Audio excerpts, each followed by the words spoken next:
Hi, all. So the Federal Defense Department has put out a statement saying that if you're not willing to follow what the government tells you to do, you're considered a terrorist. Well, I've never trusted the government since the moment that I was old enough to know what I liked and didn't like. So about 4 to 5 years old. Um, they have stolen from us for multiple years.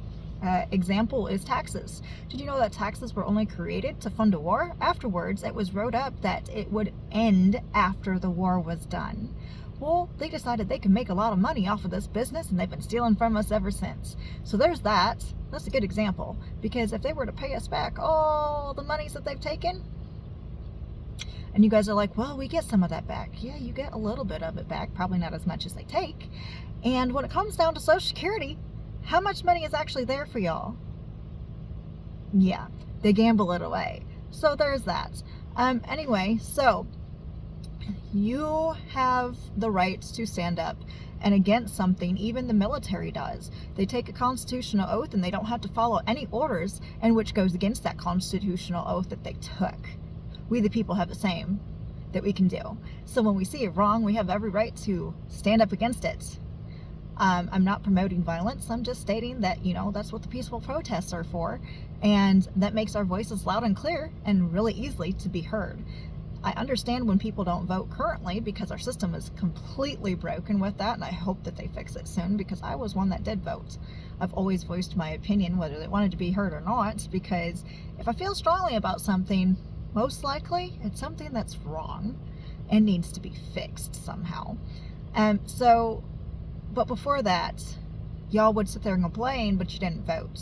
Okay, what rights do you have? I mean, you can complain all you want. That's your First Amendment right? To voice your opinion. But you really didn't help try to make it better. So that's why I'm like, why do you really have a right to complain about something that you didn't try to help fix?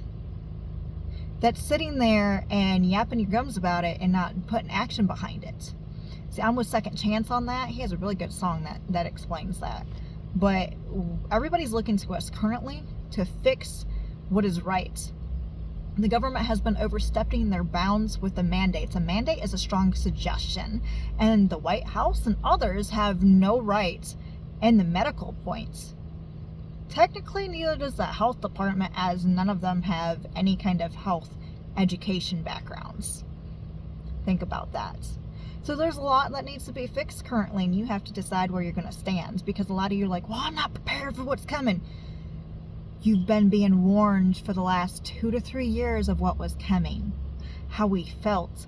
You've been able to get yourself healthy and educated on essential oils, herbs, how to can, how to live off the land in case of a crisis like this. The Amish don't look foolish now, do they? And they were kind-hearted enough to help out in Canada. So hopefully they help people here, because it's about to be a Hunger Games situation or Divergence. They made those things for a reason. They were predictions, and how much of those movies have actually come to be? Purge could even happen. Are you ready?